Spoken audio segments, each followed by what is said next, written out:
My name is Beverly Garcia. I'm 36 years old. And for a long time, I kept convincing myself that what I was feeling had a simple explanation. Stress, exhaustion, a rough season, anything except the truth I didn't want to face. I almost didn't write this. Not because I feared judgment, but because I already knew the responses before anyone typed them.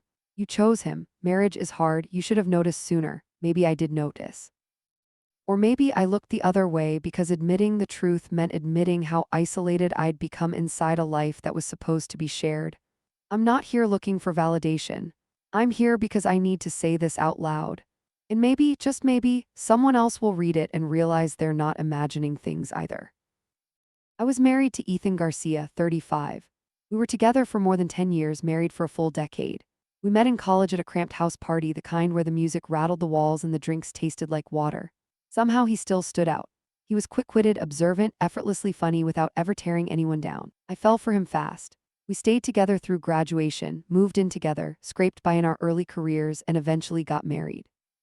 We weren't perfect, but I believed we communicated.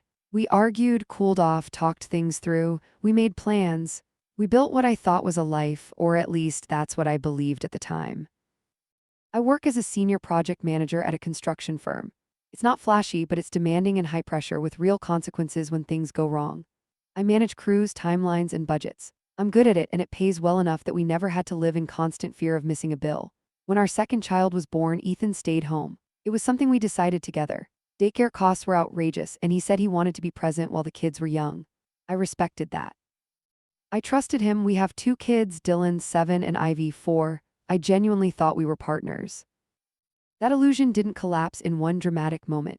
It fractured slowly, almost silently, until one day I realized I'd been standing alone in the wreckage for months without noticing.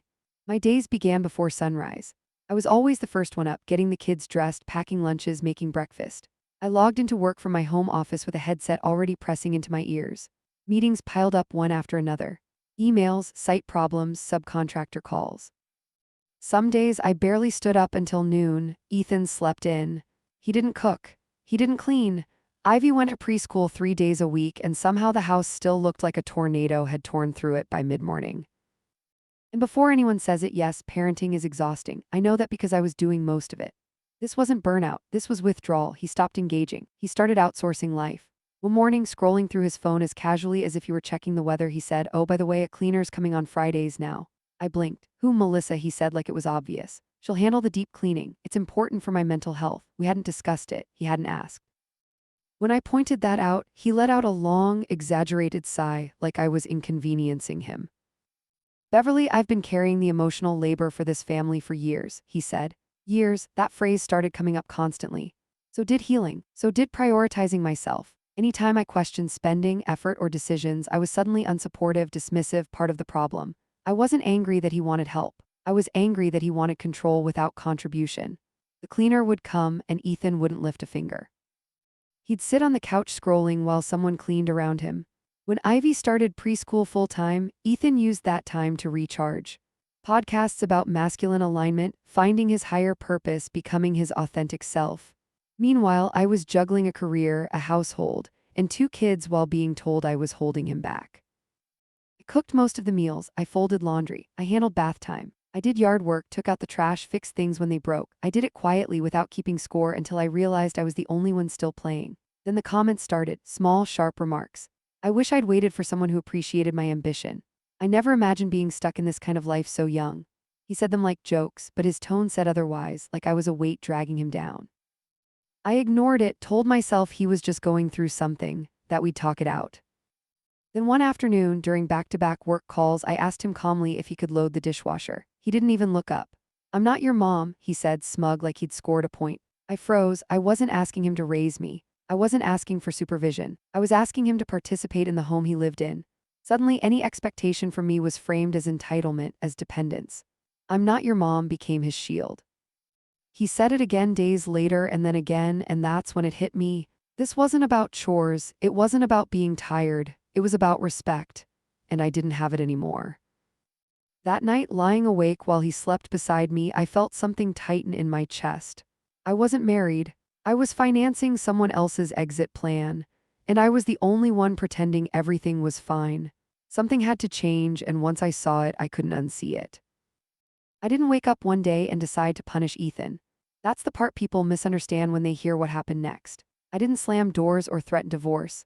I didn't issue ultimatums or deliver dramatic speeches. I just stopped. I stopped being the invisible glue that held everything together. For years, I'd done things automatically, not because I was asked, but because I knew no one else would do them. Flickering light bulb, I fixed it. Squeaky door hinge, me. Drawer off its track, me. Leaky faucet, jammed disposal, broken cabinet latch handled. All the quiet maintenance that keeps a house functioning. I stopped doing that. At first, it was barely noticeable. The hallway light burned out. I noticed it every time I walked past, muscle memory screaming at me to grab a ladder. I walked through the dark. The ceiling fan in the guest room started clicking. I heard it through the vent during a meeting. I stayed seated. The bathroom drawer slid crooked and eventually came completely off its track. That one didn't take long. Ethan walked into the kitchen holding the drawer with both hands like it had personally offended him. "Can you fix this?" he asked. "No," I said. He blinked seriously. "Yes," I replied evenly. "I'm not your dad." The silence was instant and heavy. He stared at me like I'd said something outrageous. "You're really not going to help?" His voice climbed sharp with disbelief. "Help," I repeated. "Ethan, I work full-time. I take care of the kids. I manage this house. That's not helping, that's surviving." He scoffed and called me petty. I finally looked straight at him. Was it petty, or was this just the first time I'd stopped doing everything without being asked? He slammed the drawer onto the counter. "You used to do this stuff without making a big deal." "Yeah," I said, "back when we were a team." He stormed out, muttering under his breath, but I saw his face before he turned away. It wasn't anger, it was shock. He wasn't used to hearing no. For years, I'd handled every flat tire, every broken shelf, every printer jam, every grinding disposal. He never had to think about it. Neither did I. It was never about the drawer. It was about the pattern and the fact that I finally broke it. I wasn't trying to punish him. I wanted him to notice, to realize how much I'd been carrying without complaint, to step up. Instead, he dug in deeper. The more I pulled back, the more resentful he became. He started talking about needing his own identity, about not recognizing himself, about feeling trapped. I understood that feeling more than he knew. What bothered me was the timing. That self-discovery only appeared once someone else was doing all the hard parts of life for him. I wasn't asking him to get a job. I wasn't demanding grand gestures. I wanted balance, but balance threatened his comfort. Then things started to feel off. One afternoon, I received a routine email from our bank, a fraud alert. Nothing urgent, just a notice about multiple transfers to a new savings account I didn't recognize. At first, I brushed it off. Maybe he was reorganizing finances. Maybe it was something we discussed and I'd forgot, so I asked casually, keeping my tone light. "Hey, did you move some money into a new savings account?" He didn't look up from cutting strawberries. "Yeah," he said. "Just setting something up for security, just in case." "In case of what?" He shrugged. "Nothing, it's just smart to have backup money, that's what my podcast said." I let it go in the moment, but it didn't sit right. That night after the kids were asleep, I checked the account. It wasn't a single transfer, it was 4 small amounts. $60 here, $85 there, $150 another day, all within 2 weeks. All sent to the same external account, an account with only his name on it. I stared at the screen longer than I want to admit. I'm not paranoid, but I'm not stupid. So I started watching quietly. Every morning I opened the banking app. I exported statements, saved them as PDFs, highlighted dates, amounts, notes, timestamps. He labeled the transfers things like grocery backup and rainy day. Funny, because our grocery store doesn't deposit money into a private savings account under Ethan Garcia. I started noticing other things too. His spending was creeping up. A yoga mat for $130. Organic facial cleanser for $65. And suddenly, the cracks I'd been trying not to see were impossible to ignore. Some online transformational course, $299. ICE all charged to the joint account. Meanwhile, I was meal prepping to save. Money bringing coffee from home. Skipping lunch some days when work was insane. We were living in two different financial realities. What really made something in me harden was a $400 transfer the same day he told me we needed to skip takeout because money was tight. I'd agreed, of course I had. Mortgage, 2 kids, inflation chewing through everything. That night after I put the kids to bed, I sat alone in the living room and realized something that made my stomach drop. He wasn't just disengaged, he was preparing. The final confirmation came when I tried to reconnect. I suggested a date night.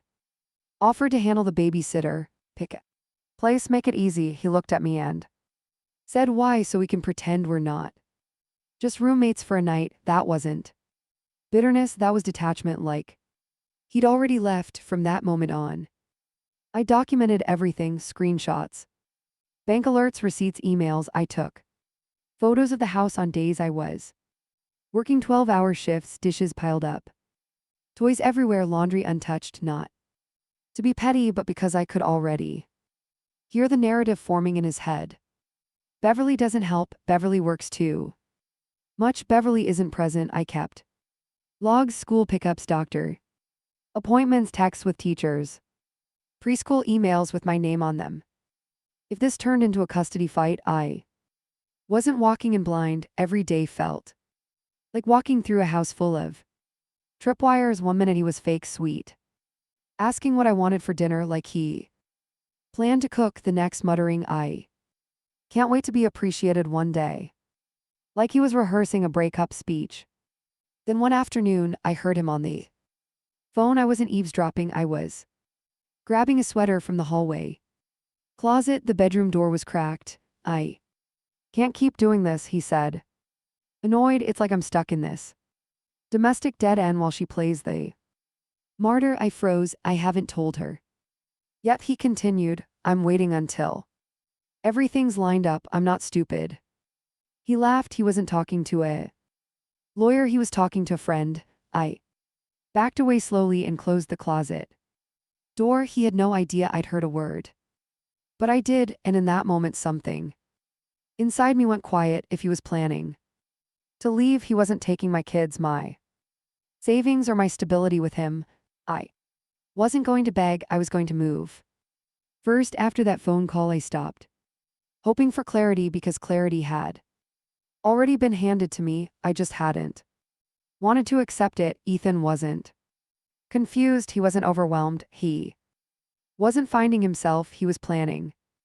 And once I saw that, something in me shifted from hurt to focus. I didn't confront him, not yet. I didn't argue. I didn't cry. I didn't warn him. I got quiet. The next morning after dropping Dylan off at school and Ivy at preschool, I sat in my car for a full 5 minutes before driving anywhere, just breathing, letting the shock drain out of my system. Then I called a lawyer. I told myself it was just for information, just to understand my options, just to be prepared, but deep down I already knew this marriage was over. I just needed to make sure I didn't walk away empty-handed while he walked away.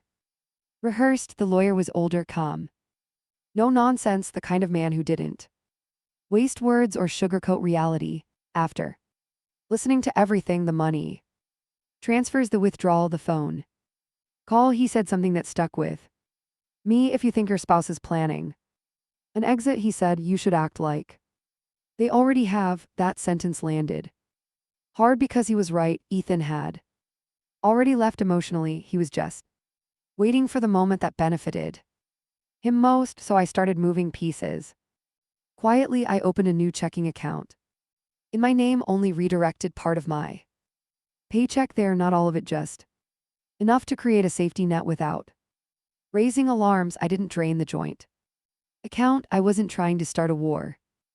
I just adjusted the flow. I stopped using the joint debit card, switched to my personal account or cash. If he noticed, he didn't say anything. If he did, he probably assumed I was being frugal or controlling. Either way, he didn't question it. That told me everything. I doubled down on documentation, every charge tied to his name, every receipt from the cleaner, every self-development purchase that never went beyond the inbox. I photographed the house regularly, not staged, not exaggerated, just real.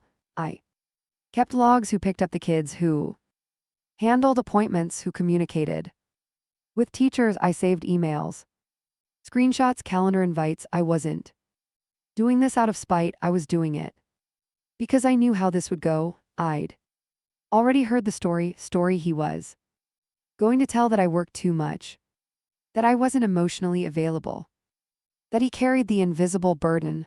I wasn't letting fiction replace facts. That weekend, I told him I had to work late on Saturday, which wasn't a lie. I Did have deadlines, he rolled his eyes. You know, some parents actually spend time with their kids. I didn't respond. Because while he was busy throwing passive-aggressive jabs, I was in the garage quietly packing essentials. Important documents, personal items. Few changes of clothes, things I'd need.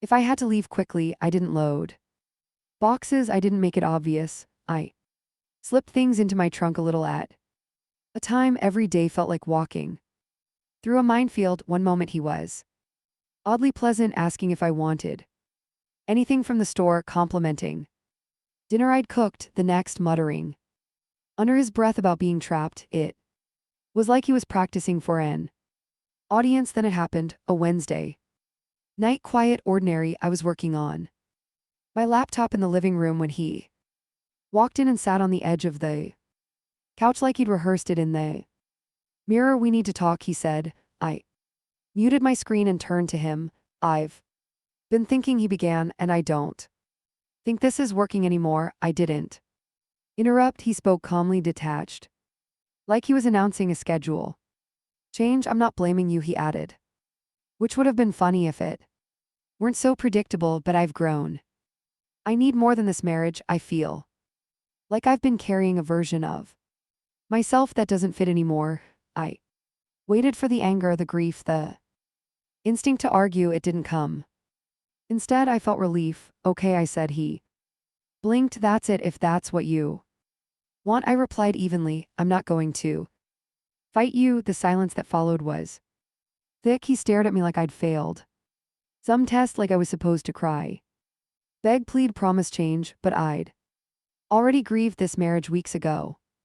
When he stopped respecting me, when he started hiding money, when he started planning his exit while still sleeping in my bed. He went to bed early that night. No good night, no questions. I think he believed he'd won, that he'd taken control of the narrative. He had no idea how far ahead I was. By the next morning, the paperwork was already moving. The timeline wasn't his anymore.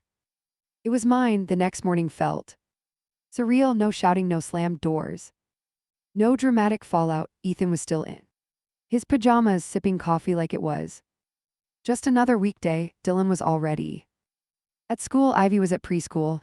The house was quiet in that eerie, suspended way, like it didn't yet know what was about to happen. At exactly 9:07 a.m., the doorbell rang. I didn't move. I already knew who it was. Ethan frowned, set his mug down, and opened the door.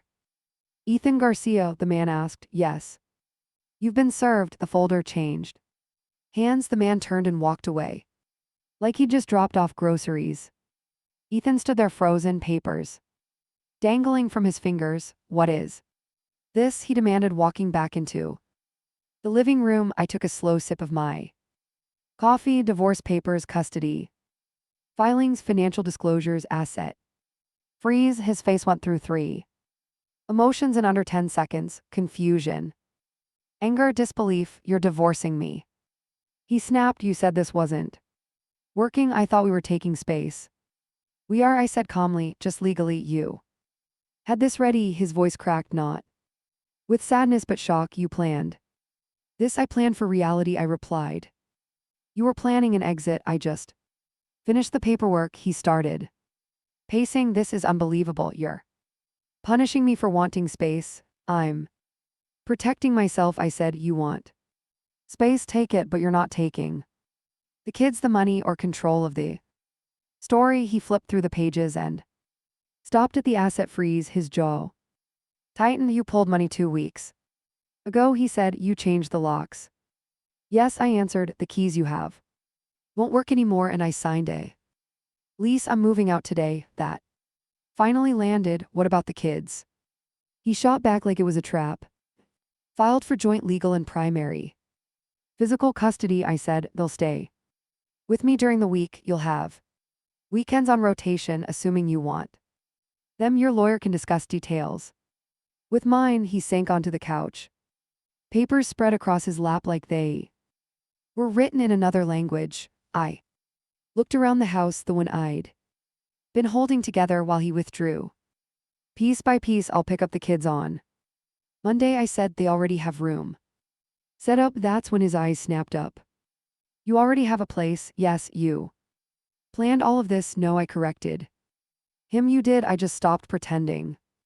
I left after that, I didn't wait for him to respond. I grabbed my bag, walked out and got into my car. He didn't chase me, didn't yell, didn't say a word. For the first time in months, he had nothing snarky to say. The drive to my new place felt unreal, like my brain was lagging behind my body. But when I unlocked the door and stepped into a clean, quiet apartment with a made bed and framed photos of my kids already on the wall, something in my chest loosened. Peace, not joy, not relief.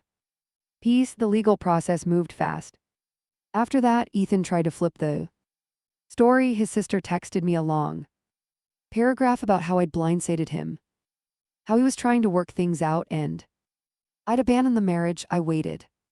Then I sent receipts, bank statements, screenshots, preschool emails, calendar logs, documentation he never imagined I'd kept. I ended the message with, "Thought you'd want both sides." Silence. Within days, the narrative collapsed. His mom stopped liking his posts. Friends stopped commenting. People quietly backed away. Then Ethan started texting me, not about the kids, about us. He said he was confused, that he thought we were just taking a break, that I hadn't given him a chance to fix things. Fix what? You don't fix a house you set on fire and then blame someone else for smelling smoke. I kept my reply short, polite, focused on the kids, nothing more. When he realized I wouldn't engage, he tried another angle. Calling my mother, she called me afterward, confused but calm. I told her everything. Her response, good. She said, I was wondering how long you were going to let him treat you like that. That confirmation hit harder than I expected. I hadn't imagined it. Other people had seen it too. About a month later, life started to feel quiet, not easy, not perfect, but stable. The kid relaxed, bedtimes were peaceful, no tension, no whispered arguments behind closed doors. In me, I slept. I breathed. I stopped bracing myself every time I walked through the door. One Saturday afternoon, Ethan showed up unannounced, banged on the door like nothing had changed. I think we need to talk, he said, arms crossed, sunglasses on. I stepped outside and closed the door behind me. This separation has been clarifying, he said. I don't think we should throw away 10 years because you overreacted. I didn't respond. He kept going. I know I said some harsh things, but I was protecting my energy. This new version of me deserves more, but I think we could rebuild if you're willing to do that work. That's when I realized something. He still thought he had leverage. I met his eyes. There's nothing to rebuild. You were done months ago. I just caught up. He scoffed. So that's it, you're giving up? No, I said quietly. You gave up. You just expected me to keep carrying you while you figured yourself out. He shook his head. You're going to regret this. I smiled. I don't think I will. I watched him walk back to his car, still convinced he was right, still deflecting, still entitled. He didn't come back because he missed me. He came back because he lost his safety net. What he didn't know was that I'd started seeing someone, nothing dramatic, a man I met through mutual friends, steady, present, no games, no lectures about identity or alignment. He asks how my day was and listens. It feels strange not being on defense all the time. Good. Strange. The kids are thriving. I'm steady. I don't second guess as myself anymore. I don't wait for the next guilt trip. I don't wonder what mood I'm walking into. I don't apologize for existing. He had every chance to meet me halfway. Instead, he took and took until I stopped offering, and when I finally said enough, he called it quitting. I didn't quit. I woke up